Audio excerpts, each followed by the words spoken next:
Hey friends, Jessica Mason here with another episode of Sober Story.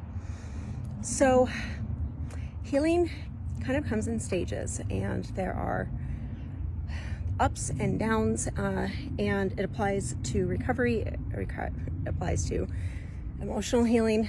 I am a chronic pain sufferer, and I tend to push myself too hard on the good days, and I've always done that. I've always had this like go really hard and then nap like a puppy, and that's just how I always am. But with chronic pain, napping like a puppy is a lot of recovery. And I tend to know this is circuitous, but just stick with me. It's going somewhere.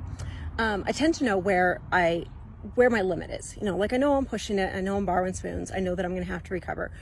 But there's a place where I stop. I don't wring myself out of everything until I collapse. However, a week ago Saturday, I had to. It was the Water Lantern Festival, and so that our nonprofit, wouldn't dishonor our agreement more than we were with the things that happened. I pushed myself to the point of collapse, to the point of walking a few feet and laying on the ground. And I'm opening the video with this, and this video is actually not about that. And I know we're a minute and a half in. This video isn't about that. It's about the week after that. And the pain was in my back, and the pain that I've had for the last 3 years has been in my head. And it's really interesting how localized pain brings up different emotions. And I had been dealing with this, darkness inside of me because it was my head. So the pain affected my thoughts. This pain was at my core. It was my entire back. It's more pinpoint. And of course it triggered the migraines and the jaw pain and all that. But I had this severe back pain that I hadn't experienced. And it was at the core of my being. And I had a very emotional reaction to it. And I felt like the pain had really broken me open. And I was experiencing emotions that I guess I had kind of buried down. I am, going through a divorce, and the way that it ended left me with a lot of anger. And the reason I was leaving was because the conflict was such a big factor of my pain. So initially, of course I've always missed him, but that was so overshadowed by my anger, by my relief, and this improvement in my health that I was feeling. And I was just grateful, and I was diving into work and doing all of the things that my pain had, prohibited me from doing. But this back pain that I had for about a week, I started experiencing all of the, no, it's okay, they can come out. I started experiencing all of the sadness emotions, the heart and the gut of the end of the marriage. And a week after the festival, to a day, I had a dog pull me over sideways, and I thought I'd really injured my back. It was really intense, really severe pain. And what I had kind of been going through during the week flooded out of me. And I sobbed for the end of my marriage. How much I missed him and how much loss there was. And it's not the only loss in my life right now.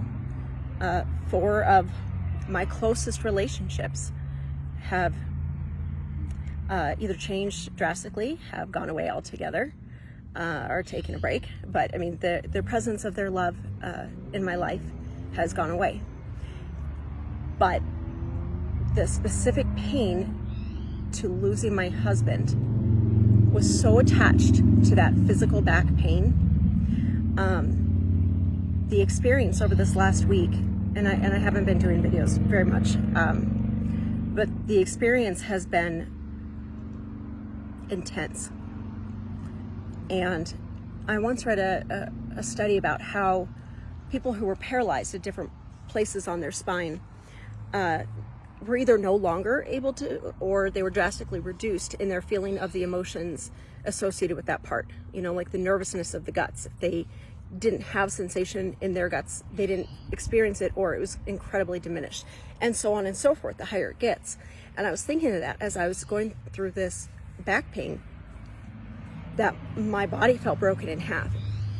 And so my soul felt very broken in half too. And what poured out was all of the loss, because, you know, my health was getting better and the fighting has stopped and good things are happening in my life. And those things can all be true, and it can still be incredibly sad. I can know that we were unhealthy for each other and still miss him. And I think that when we're going through recovery, a lot of us deal with that kind of sadness for what we're leaving behind. I see posts in alcoholic groups about resentment that people are going out on the weekend, or that they're missing out on happy hour. You know, and that's just FOMO. But I mean, grieving the life that you had has to be part of healing and living a new life. And I wasn't feeling it. I knew I was sad. Of course I felt sad. But I hadn't gone through it. So over the weekend I was going through it. And I urge you, if you are in recovery, if you are healing from something, that you don't forget to do that.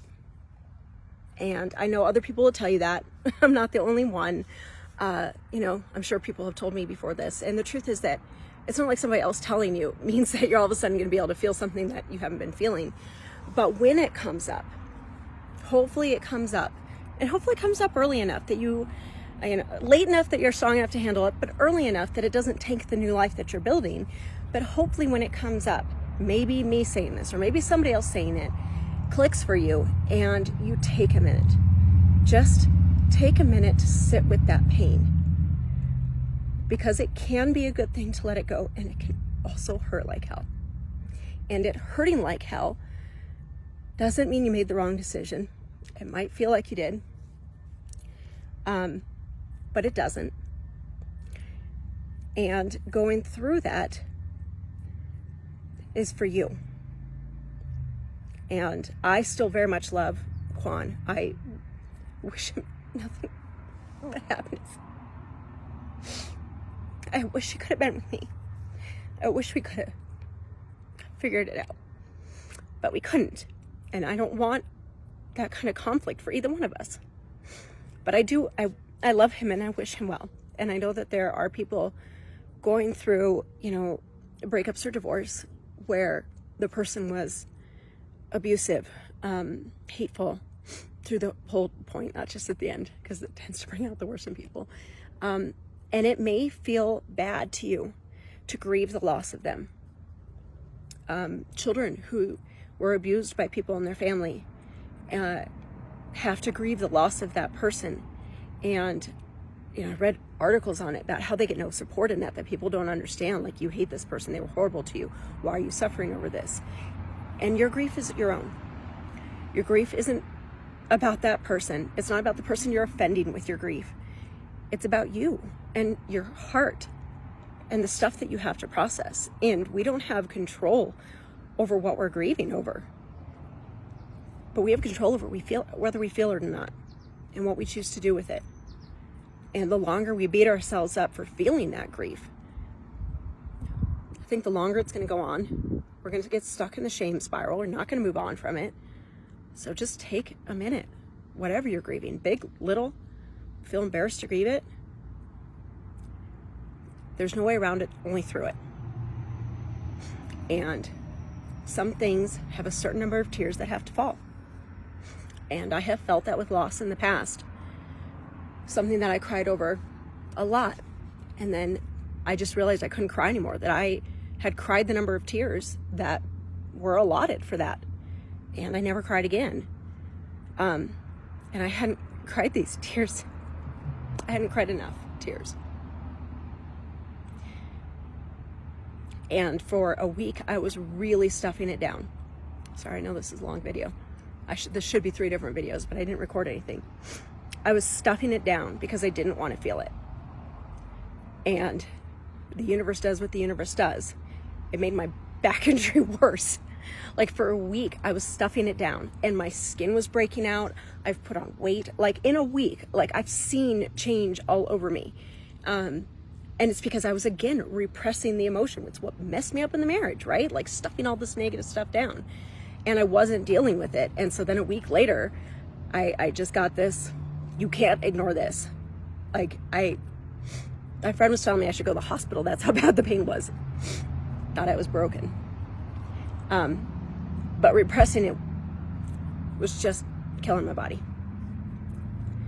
So I'm feeling the feels, and my pain is through the roof, and it has been.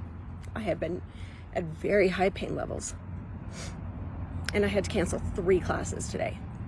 My business is coming back, and I had students, and I had to cancel 3 classes, and I've been on oxygen in a dark room. But I'm addressing it. That's why it's a long video. I'm putting it out to the universe, and I'm surrendering this. I need to feel the pain. I'm acknowledging the pain that I'm going through. I'm acknowledging that I miss him, and that I'm sad. And I'm gonna let go of the shame around that. I'm gonna let go of the need to pretend I'm not. And tomorrow, I'm gonna feel better. Tomorrow, I'm going to step into the day with love in my heart. I'm going to create the life that I want, and I'm going to manifest abundance.